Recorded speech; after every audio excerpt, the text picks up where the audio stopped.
Hello, hi ಮಗ, ಹೇಗಿದೆಯಾ? ಹೌದಾ? ಆ ರಮೇಶ ಸುರೇಶ ಹೇಗಿದಾರು? ಫುಲ್ ಚಡ್ಡಿ ದೋಸ್ತ್ಗಳಲ್ಲಪ್ಪ ಅವರು. ಓಯ್ ಮಗ, ನಾವೆಲ್ಲ ಒಂದೇ ರೂಮಲ್ಲ ಇರೋದು. ಅವ್ರಿಬ್ರು ಅವಾಗ ಹೆಂಗಿದಾರೋ ಇವಾಗ್ಲೂ ಹಂಗೆ ಇದಾರಪ್ಪ. ಒಬ್ರು ಬಿಟ್ಟು ಒಬ್ರು ಇರಲ್ಲ. ಇಬ್ಬರದು 2 ದೇಹ 1 ಪ್ರಾಣ ಇದ್ದಂಗೆ.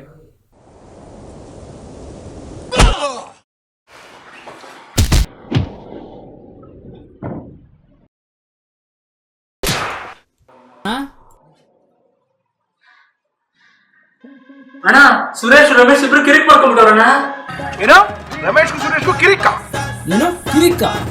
ಕಿರಿಕ ಕಿರಿಕ ಮಗ, ಸಿಟ್ಟಿಂಗ್ ಹಾಕೋ.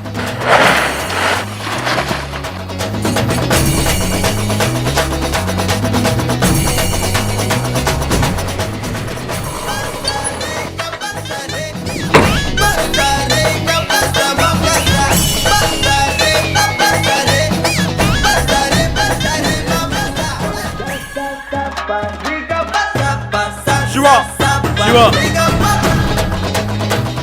ರಮೇಶ ಅಣ್ಣ, ಅದೇನಾಯ್ತು ಅಂತ ಒಂಚೂರು ಹೇಳೋ. ಅಣ್ಣ, ಒಂದ್ ನಿಮಿಷ ತಡಿಯೋ, ನಮ್ ಸುರೇಶ್ ಹೇಳ್ತಾನೆ. ಅಣ್ಣ ಅದ್ಯಾಕೋ ಹೇಳ್ತಾ ಇಲ್ವಲ್ಲ ನಮ್ಮ ರಮೇಶ ಇಲ್ಲಿ? ನನಗೆ ಯಾಕೋ ಡೌಟ್, ಇವನ ಏನೋ ಕಿರಿಕ್ ಮಾಡೋಣ ಅಂತ ನಮ್ ಸುರೇಶನೇ ಹೇಳ್ತಾನೆ ಫಸ್ಟ್. ನಿಲ್ಸ ಇಲ್ಲ, ನಮ್ ರಮೇಶ್ ಏನು ಹೇಳೇ ಇಲ್ಲ. ಅದ್ ಹೆಂಗ ಹೇಳ್ತೀರಾ? ತಪ್ಪು ಮಾಡಿರೋದು ಇವನೇ ಅಂತ. ಅಂಕಲ್ ಪಾರ್ಕ್ ಹೇಳಿದ್ರೆ ಆಂಟಿ ರೂಮ್ ಹೇಳಿದ್ಲಂತೆ.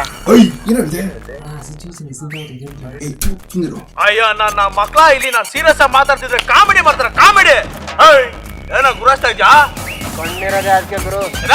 ಜಿಪ್ಪ ಹಾಕೋ ಅಂದೆ. ಪಂಚಲ್ಲಿ ಜಿಪ್ಪ? ಅಯ್ಯೋ ನೀನು ಹೇಳ್ತಾ ಇದ್ದೀನಿ, ಇಷ್ಟಕ್ಕೆ ನಿಲ್ಲಿಸ್ಬಿಡ್ಬೇಕು. ಇಂದು ಅಷ್ಟೇನೆ.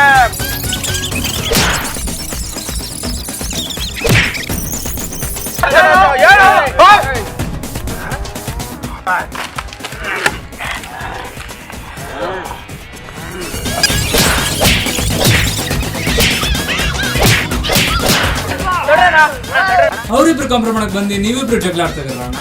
ಅವ್ರೇನೋ ಹೇಳ್ತಾ ಇದ್ರಲ್ಲ ಅಣ್ಣ, ಹೇಳಿ ಬಿಡೋಣ. ಸರಿ, ಎಲ್ಲ ಆಗಿದೆ. ಅದೇನಾಯ್ತು ಅಂತ ಕರೆಕ್ಟಾಗಿ ಹೇಳು. ಅಲ್ಲ ಅಣ್ಣ, ನಾವೆಲ್ಲರೂ ಬಹಳ ದಿನದಿಂದ ಪಾರ್ಟಿ ಮಾಡಬೇಕು ಅನ್ಕೊಂಡಿದ್ರಿ.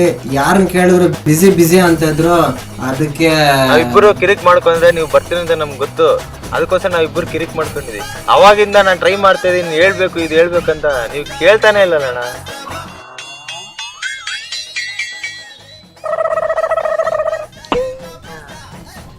ರಮೇಶ್ ಸುರೇಶ್ ಇಬ್ರು ಸೇರಿ ಆ ಕಡೆ ಬರೋಣ.